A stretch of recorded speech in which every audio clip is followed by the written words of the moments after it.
All right, let's dive into one of the most fundamental ideas in all of programming. Honestly, it's a concept that's so simple but so powerful that it's pretty much the first real superpower every developer learns. So, let's get right to it. Just think about it for a second. When you log into an app, how does it seem to just know your username? Or when you finally beat your high score in a game, how does it remember what your old score was to begin with? It's like the computer is holding on to that little piece of information just for you. The question is, how does it do that?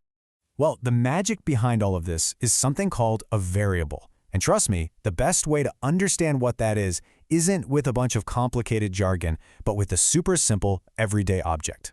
That's it. Seriously, the simplest, most effective way to picture a variable is to just think of a box. You can put stuff in it, and you write a label on the outside so you remember what you put inside. It's really that straightforward. So, okay, let's look at the official definition for a second. A variable is a named container in a computer's memory. See? That's just a fancy, technical way of describing our labeled box. The name is the label we write on it, and the data is just, well, whatever stuff we decide to put inside. So how do we actually tell the computer, hey, I need one of those boxes? Well, in Python, it's incredibly simple. It's just one little line of code. It looks just like this. Player name equals Alex. Let's just break that down really quick. The part on the left of the equal sign, player name, that's our label. That's what we're calling the box. And the part on the right, the text Alex, that's the information, the contents that we're putting inside that box. Simple as that. Of course, just like if you were labeling boxes in your garage to stay organized, there are a few rules we have to follow, just to make sure the computer understands what we're asking it to do. And this slide lays it out perfectly. Over on the left, you see these nice, clean, descriptive names like user_score. But on the right, you see the common mistakes. See, Python gets all confused by spaces, it can't start a name with a number, and it thinks that a hyphen is a minus sign for doing math. These are just the little rules of the road that keep our code working smoothly. So here are the big rules to lock in. First, always start your variable name with a letter or an underscore, never a number. Second, you can only use letters, numbers, and underscores, no other symbols allowed. And finally, and this one gets everybody at first, Python is case sensitive. That means a box labeled name with a lowercase n is a completely different box from one labeled name with a capital N. All right, that's enough theory. The absolute best way to really get this stuff is to see it in action. So, welcome to the workshop. We're going to create and actually use some variables right now. Okay, for our first example, let's do something you see all the time. We want to store a piece of text, like a welcome message, so we can use it whenever we want. And here's exactly how we do it. We've picked a name for our label, greeting. We use that equal sign to say put this inside, and then we put our message inside quotes.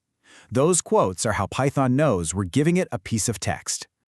And boom, just like that, the computer has set aside a little piece of its memory, labeled it greeting, and is now holding onto that message for us. It's ready to go whenever we call its name. But hey, variables aren't just for text. They are absolutely amazing for working with numbers. So let's imagine we're building a simple game, and we need to calculate a player's final score. Now watch this. We make a box, call it score, and we put the number 100 inside. Then we make another box, bonus, and put 25 in there. Now here's where the magic happens. Instead of just adding 100 plus 25, we tell the computer to add the contents of the score box and the bonus box. It makes our code so much easier to read. And here's what the computer does behind the scenes. It peeks inside the score box and finds 100. Then it looks inside bonus and finds 25. It adds them up, gets 125, and then it puts that final answer into our brand new box, total score. One of the most important things about a variable is right there in its name. It can vary. The stuff inside our boxes isn't stuck there forever. We can change it anytime we want.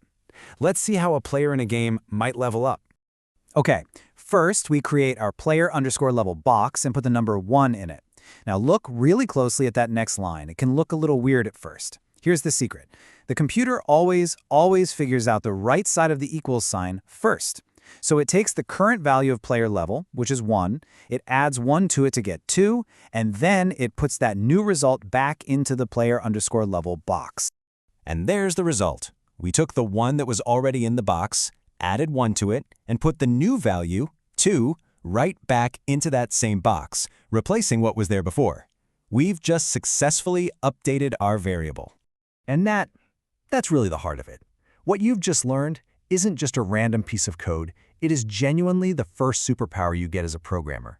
It's the power to make the computer remember things. So let's just recap the big takeaways here. 1. Variables are just names, or labels, for our data. 2. They let our program hold on to information so we can use it later on. And 3. Using good, clear names like user_score makes our code way easier to read and understand.